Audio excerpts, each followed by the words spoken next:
Thoracolumbar Flexion. And mark, I guess, C7 and S2, and you're going to, is that right? Yeah.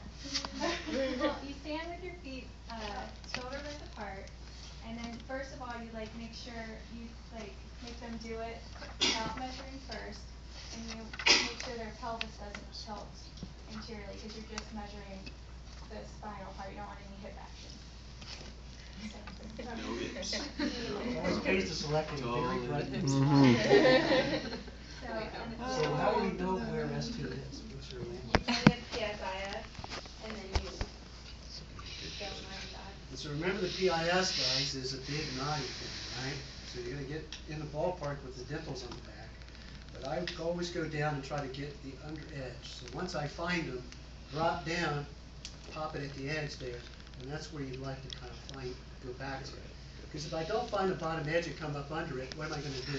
Sometimes I'm going to go here, sometimes I'll be there, sometimes I'll be there. But get under and go to the same spot each time if you can hook under it. And that takes you to S2. Right? Okay, so I'm going to palpate.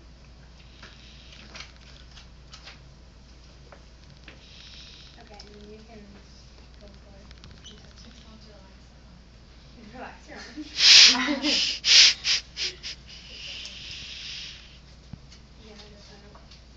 Yeah. Okay, and then so you got a visual, and then you would measure. Okay. So then you do your markings and you measure, and you would find C7, and you would go to where your marking was on S2, and then you would have them go down and do the same thing. You're going to let this go with it, and then you're going to take the difference from the original point to where it is S2, and that's your range of motion. I think normal is 4 inches or 10 centimeters. So again, you'd want to mark them more than likely, but you have to ask. You know, so do you mind if I put a little mark on you so I can kind of keep track of what I want to measure here? I just don't blindly mark that, at least doing courtesy of asking. They say no, then you can't. But generally speaking, it's nice to have the marks. You know, everybody remembers how to differentiate these up here, right? A stem is when it doesn't move, you're probably on the right one. If it's moving on, you're probably too high. And the other thing you could do is you could just have them bend forward and touch their fingers, touch their fingertips to the ground, and you're going to measure from their middle finger to the ground, and that could be another way to quantify it. And then extensions, the same idea. Feet shoulder width apart for this, and you're just going to monitor and make sure they don't posteriorly tilt, and then you're going to ask them to bend backwards. And then you would just measure C7 to S2 again. So quick tidbits on this. Just these are all kind of not in the book, but when you have somebody arch back, and sometimes they do let them put their hands on their hips and arch back, so you kind of do this.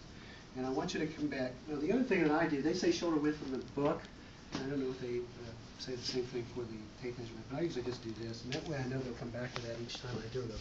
So I'll do the same foot placement, and she'll come back. When you do this one and you're down here measuring, make sure that she doesn't do this and come back and get dizzy and lightheaded while you're down here fiddling and pass out, right? So be ready to go when you have them come back. And 2, maybe have them just tuck their chin a little bit so that they don't do anything with the vertebral artery or get dizzy on you, okay? When you have them come forward, what I tend to do, the book doesn't do that, but I think there's some variability introduced if I come over and my arms this time are here, and then next week when you do it, they're here. I think this distance can add a little bit of fuzz to the thing. So what I usually tell people in the clinic, I say, well, okay, you have to get your feet matched up against mine. So I want you to come over, and when you come over, we'll pretend she's a patient here, so now we'll square her up. All right, I'm going to have you come over. And when you come over, I want you to kind of creep down from the top, okay? And I want your hands to stay in contact with your legs. So you're going to come over and just peel down this way. By doing that, I'll be able to pick up when the pelvis moves, all right? If I just tell her to bend over, she may go right from here. You know, she may bend in this, right at this spot. But if she peels over slow, I'll see when she really starts to move. And then, if she stops, say there, I can come in, measure this, go ahead and come back up, I got it. I'll measure from here to the floor, and I can get her in and out of that position pretty quick. If she's really uncomfortable, she may not want to hang out there. So I'll go down, put my mark there, say, go ahead, ease out of that. I've got you. Okay.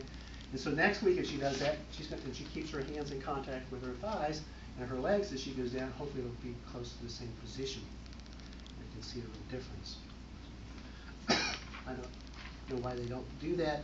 Maybe it's because if you go down far enough, you begin to get into your ankles and your toes, and it gets hard to measure down. I don't know. But a lot of times, these tape measure methods take a little bit to do, and sometimes I measure from the fingertips to the floor just because it's faster and I'm keeping them in that position less time.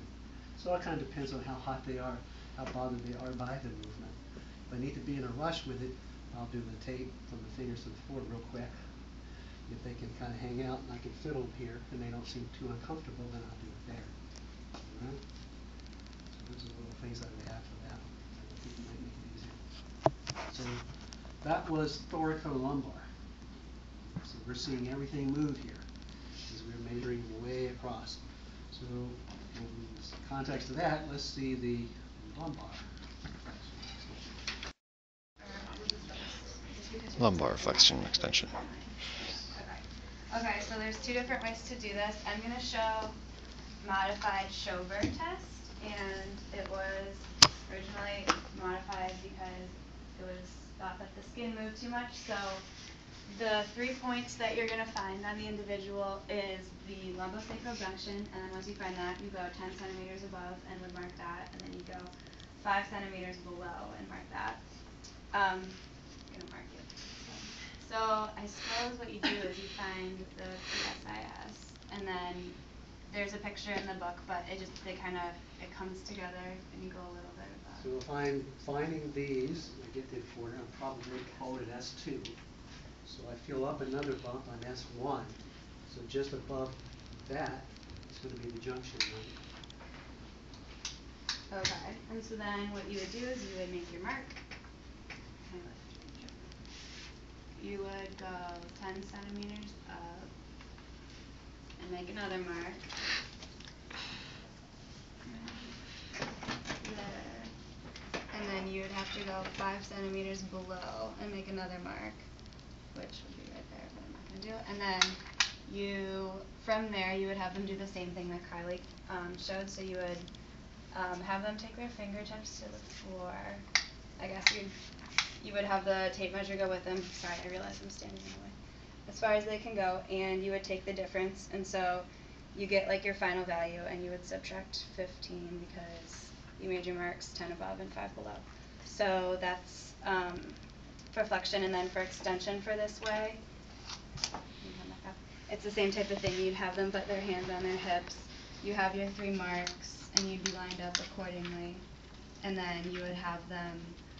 You would say, bring extension. I don't know. You would say, bring your shoulders back towards me, but keep your head neutral. And this you would be measuring and take the difference there, I suppose. So you don't have, when they arch back, the tape's going to lift away from them, right?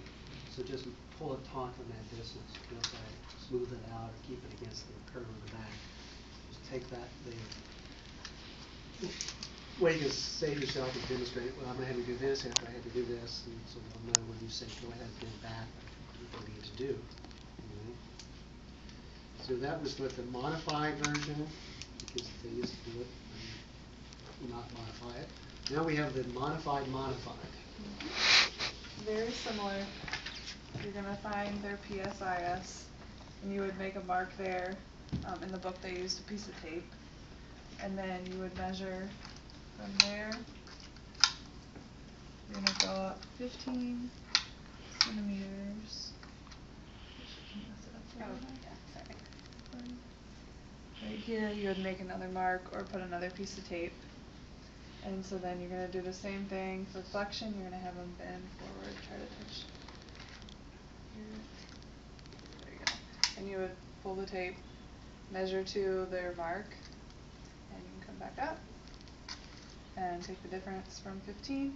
And then extension, same thing. They can put their hands on their hips, or in the book it says they can put them on your butt, whichever one's easier. again, you would extend back, keep your head neutral, and again, measure to the mark, and So that low mark is the lumbosacral junction, which is where the L5 meets. And that's 20. yes. Alright, so if you go from the PIS, you're still on MES2, right? So you need to go up that extra bump or two, line the next bump up, and then between those two is where you're going to line up your line on that. Okay? And let's subtract the difference.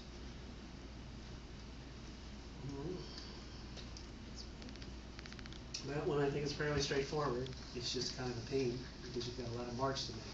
The modified version is a little more invasive because you're down there on the sacrum. You're probably right at the top of the crack when you get to marking that one. Or I guess the fancy word for it is the gluteal cleft is the top. So it's a, again, if you're going to do that one, and you may want to, again, depending on what your clinic does, if they're into work, really quantifying the lumbar spine and the lumbar spine only, that may be the method to use. If you work hardening or workers' comp, kind of a group, so whatever the criteria is. But just explain what you're doing, because people don't care. Matter of fact, you probably see more cracks from people with baggy pants anymore than you do so. Kids used to love that. So. There was a really big guy in class once, and he was a great guy, but he was into the kind of